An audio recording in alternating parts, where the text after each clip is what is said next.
Chip He's gonna bring it down the little... The jingle that signifies another reading from Karl Pilkington's diary.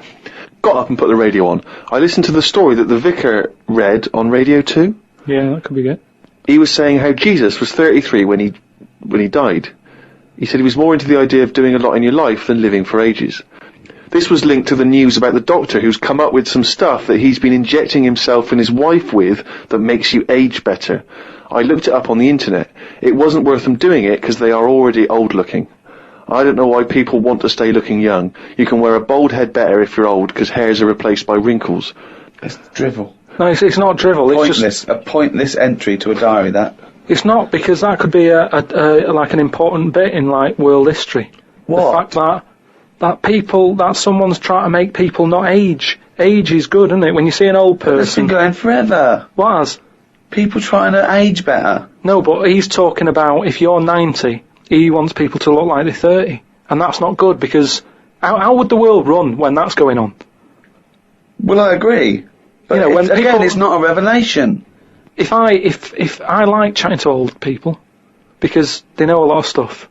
So if I'm sat on a train and someone's old, I'm happier talking to them about... They get up and move after about 10 minutes. Well, no, the fact that many of them are infirm and can. Yeah, they have to stay there and listen to this one. But yeah, even that means that they're getting more out of life in a way, because they don't move about as much, so they have more thinking time. It is weird how that happens to you as you get closer to death. Jesus. You're not working as much because you're resting, and you can think back about your life, and you can think, oh, I had a good one. Actually, it's not been that bad. Whereas if... But you must have started that now, because you've been doing nothing for the past 3 months. Yeah, but I'm just... Well, like I'm saying, it is a good thing for you to do, to sort of think about what you've been doing with your days and your weeks. And how do you assess your life so far? With all this spare time you've had in your hands and moping around and moaning about your illness and just sitting round, right? You've been introspecting, have you? Yeah. Go on then. What have you come up with? I haven't come up with anything. I'm just, I'm just, I have an all right life, and things are changing. Oh, keep saying that. No, but you don't know how much they are changing, to the point of, I don't know if I mentioned the squirrel eating Mars bars, but from that, from that happening to monkeys opening bottles with lids on them, to, it's mental out there. It's madness what is going on. And all I'm saying is old people need to be old people. You need oldness. You need to see old people. You need to go, right, they might have a solution. They've been on the earth longer. Quick, we need an answer. How old are you? I'm 32. Well, you look 78. I don't know what you're saying! I don't know who that conversation was with, why you got angry, and I think you made the opposite point that you were making at the beginning. If you say you're 32, you look 78. No, you were saying about it'd be a problem if you were 78 and looked 32. Well, I don't know what you're saying. You came down on the wrong side then. You did that whole thing and you bollocksed it up again in your brain. I'm just saying, either way, you need to have people who look old. Otherwise, who's in charge? I don't know what you mean. Right. So you say you're saying it'd be alright to make 78-year-olds look 32 as long as there were some 32-year-olds that look 78, as long as you've got old-looking people. No, but say... Can I tear this page out? Because it's worthless. What I mean is, when I went to the doctors, I saw the specialist, right, about the kidney stones. I was asking him all the straight questions. Go on. Is it life-threatening? No. How long am I going to be out? All the rest of it, right? Now... As it turned out, it is life-threatening, and you've been out for 3 months whinging about the fucking thing. Strange. Now, he was quite old. He looked about 55, and that reassured me in a way. In a way it didn't, because he's one of them doctors who didn't open his eyes much, and I kind of thought, I hope you open them wider. I don't know what you're talking about. What do you mean? What? What do you mean he didn't open his eyes much? One of those sort of doctors who's either that overworked, that he does that, when he's tired, so he's going, right, what we're going to do is, and he's doing that with his eyes shut, he's talking like that. This is radio. I know, but I'm telling you, so you can see. But people are meant to be listening to this. But if they can't imagine me with my eyes shut... Well, tell him you got your eyes shut. Just say he had his eyes shut. Yeah, he had his eyes shut. Oh. Had you been reading this? Bored stupid, I imagine. You're just trying to get a... Well, do you know what I mean? Or I don't know if it's because he's tired or if he's that educated that some people know so much they don't even have to look at it. You don't know what you're talking about. Intelligent people. Who is so educated that they don't need to open their eyes? You see it. You see like... Who's that bloke of those? Is he blind? No, he's been reading too much. He doesn't open his eyes anymore, doesn't he? No. Old people who you see wearing tweed and what have you, and they're really posh and they talk, and whenever they talk, their eyes are shut. And they I don't know what this observation is. I don't understand why you've never seen that. I've never seen an old, educated man wearing tweed who doesn't bother open his fucking eyes. Steve, I don't know what you're talking about. Steve, have you seen... Do you know what I mean? When people don't sort of open their eyes when they're talking to you, and it can be quite annoying, because it's like they're saying, I'm not interested about you sat there, I'm not bothered if you're listening, I'm saying what I'm saying because I say what I say. And it can be quite annoying. If he has got his eyes closed, he's probably just trying to absorb what you're saying and think carefully about probably. it, so he doesn't misdiagnose you. I'm not having a go at him. Well, I'm just saying he was 50 odd, and I was happy that he was there telling me... I don't know why you were watching his eyes when he was telling you about your insides. Because you can tell a lot by people's eyes. That's what I said about jellyfish. But, you know, just lines in a face tell a few stories, and I don't think we should get rid of them lines. Brilliant. Wise words. You've mentioned him before, Steve, this Peeps fella. Yes. Has he done anything else apart from a diary? Because now I've done a book and a diary. That means you're better than Pepys, is what you're thinking, Well, isn't it? I'm not going to say that until I know, but what else did he do? Well, Pepys wasn't a writer predominantly. I believe he was, like a bureaucrat or something. But he kept a diary which has since become a historical landmark. And what did he say in it? What did he say in it? Well, it's again more because it's both well written and it's also an amazing insight social into document a social as well. document. Yeah, Yeah. It's a social document. I mean, yours is a social document, but it sort of revolves around having egg and chips and a calf and seeing a ladybird, which, you know... But that's today's living. That's well, what I'm saying but his describes the Great Fire of London, which is what it's most... Yeah, it's best we haven't had for. one of them. If we had one, I'd write it down. I'm only writing what's happening. The ladybird happened, right? I wrote it down. He was just lucky. He was about in London when that happened. So you're a little angered that you've not witnessed one of the great disasters? Because the thing is, if they read your diary, they'd think, well, nothing happened that year. Nothing important in the world happened that year. Because your diary doesn't just mention... I mean, okay, yes, it does. It fails to mention any disasters in London because we haven't had any, but it doesn't mention any. It doesn't mention any world events. It doesn't mention wars in Iraq, terrorism. It doesn't mention anything. But that's all being wrote about anyway. If you're saying there's a museum that's keeping everything, there's loads of other books for that. Who's looking at the fella whose skulls fell off? What? We see. It's interesting, isn't it? What do you mean the fellow whose skulls fell off? Well, that's what happened the other week, so I wrote about it. What? A fella's skull has fell off. What do you mean his skull has fell off? It's something to do with circulation. But what do you mean his skull fell off? It's in the diary. But how can a skull fall off? Because it's surrounded by tissue and it's got a brain. How can just his skull? How can it detach itself from all the stuff surrounding it? He mislaid all his dreams. But all I'm saying is that's not getting a look in. No, because it's not significant or probably true. Good point, Steve. I don't. All right. Well, I'll just consult the diary quickly and find the moment with the man whose skull fell off. Oh, here we are. Yeah. Looks like the world's fattest man is having an operation to get rid of some of the fat. Mm-hmm. He has to have an iron bed because that's the only thing that can hold his weight. Mm-hmm. There's also a man whose skull has fell out. He's in hospital somewhere. I hate that. It would make me panic. The hospital is busy with people coming in to look at their head. What are you talking about there? That tells us nothing. Right, it's impossible for a skull to fall out. How are scholars in 10,000 years going to be... What are they going to decipher from that? They can sort of go... There's not enough incident detail. But how did his skull fall out? Circulation problems. But answer the question. How did his skull fall out? Fall out of what? He was at home, and I don't know if he was combing his hair or something, but it come off. What did? His skull. What do you mean, his skull? Do you know what the skull is? It's a part of the head. Well, no, it's the structure of the head. It's the bone. Do you mean the top of the skull? This is only useful if you have all the salient facts. Then it would be of interest to us. We could. Well, I couldn't take that on. I'm busy. I'm not going to start looking into stuff in depth. Just get the details. God. You're such an idiot.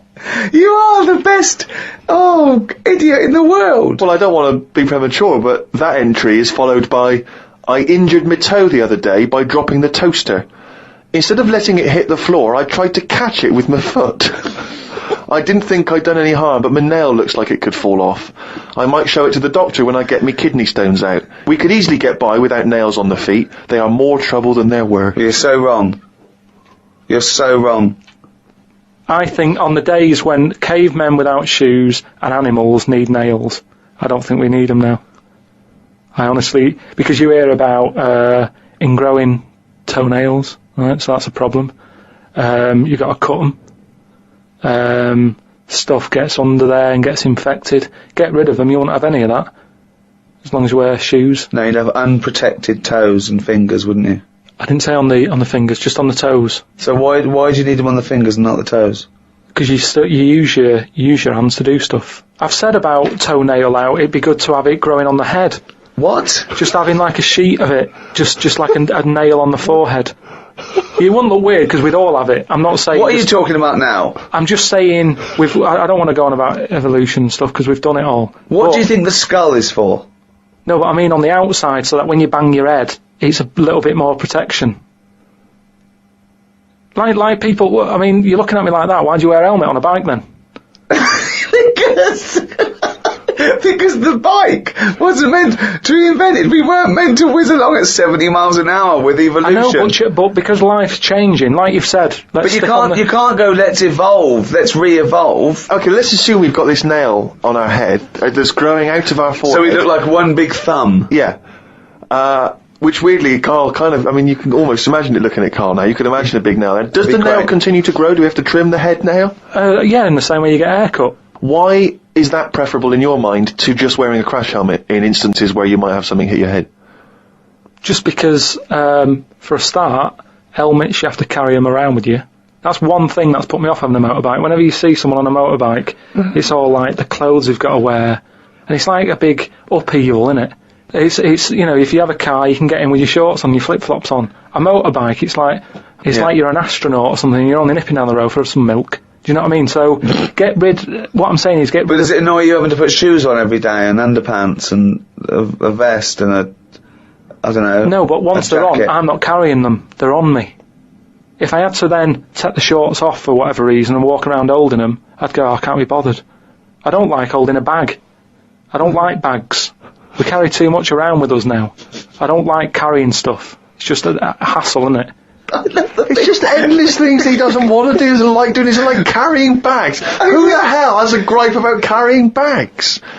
Why is that a concern? Because it's stuff that's on I love the way that he wouldn't mind having a nail growing out of his fucking head, but he doesn't want to carry a bag. What's good with it is, everybody's got one of these. But it's not going to happen, Karl. And the most important thing in your body, apart from the heart, is your brain. So protect that, not the toes. The toes we can get by without the toes. But your head's important, isn't it? There's a lot of stuff in your head. And I know all this just after seeing the Bodyworks thing. I went to see it's a show on where there's a load of like dead bodies and that. And you can see how much stuff's in the body. And there's loads of stuff. There's nothing in there that you don't need. It's all doing stuff. Everything in your body. We've been telling you that for years. But you reckon you don't need the toenails? Yeah, that's on the outside. I'm saying everything that's on the inside of your body, right? You don't need the appendix. No, but doesn't that depend on what lifestyle you have? Well, it's a hangover of when we probably ate a lot more cellulose, and it's. Yeah, well, they might come back. Things are always coming back, aren't they? So if people start eating them again. What about male nipples? Sort of looks alright though, doesn't it? Because the chest is quite plain, so with nothing on it, you'd go, oh, what's this? It just balances it out. I think it looks alright. I think it works. So leave it. But what were we talking about? But wouldn't you rather have maybe a little like a rib cage around the testicles? Because you get a whack in them and it. Oh. Yeah, that's pretty good. Not an invention, Karl.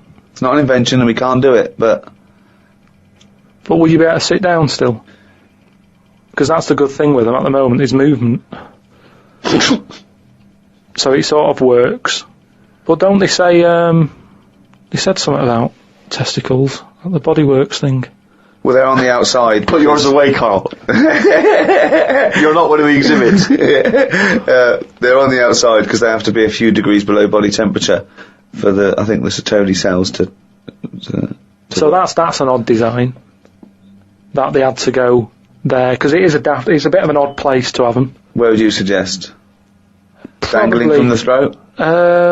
Sort of. I want to redesign you, right? You can possibly do this now. This is something you can actually do, probably. You could probably have your testicles anywhere. So where would you want them? You've got a giant forehead nail. Yeah. You could have that. It probably wouldn't grow, but we could certainly have that.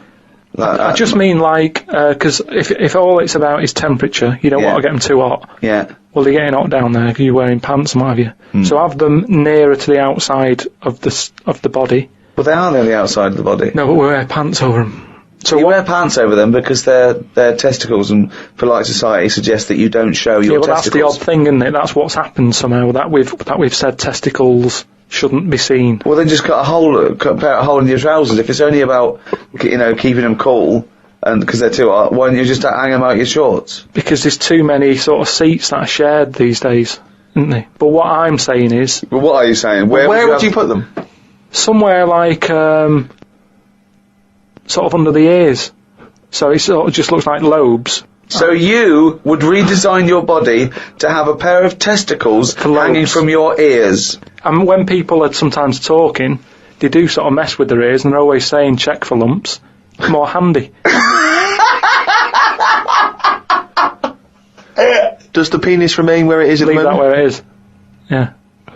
Well, I don't know about you, Rick, but I would love to see, perhaps on the web, it's very easy to put stuff on web pages now, some kind of illustration, could be computer generated, could be drawn by hand, of the new model Karl. Bear in mind, people, that he's got some testicles underneath his ears. And a big thumbnail on his forehead. Talking to Karl, I want to see Karl's head everywhere. It's the roundness that I like, okay? So do a viral campaign. Anyone out there with a picture of Karl, just get it everywhere. Because I want eventually everyone to, as they walk past him in the street, to shout, "You shaved monkey," or "Look at that bald head," or "Look at fucking coconut face coming this way. You got a head like a fucking orange."